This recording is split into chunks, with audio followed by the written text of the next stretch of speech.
Vai esat kādreiz domājuši, kā rodas piens? Liekas, ka piens rodās no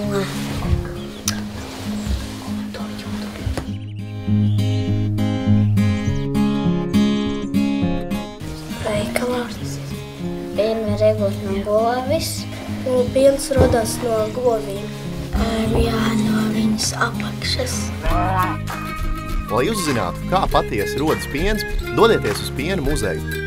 Tur jūs sagaidīs īpaši runājošu govs vārdā Venta un viņas teliņš Bruno. Jā, nepārklausījāties.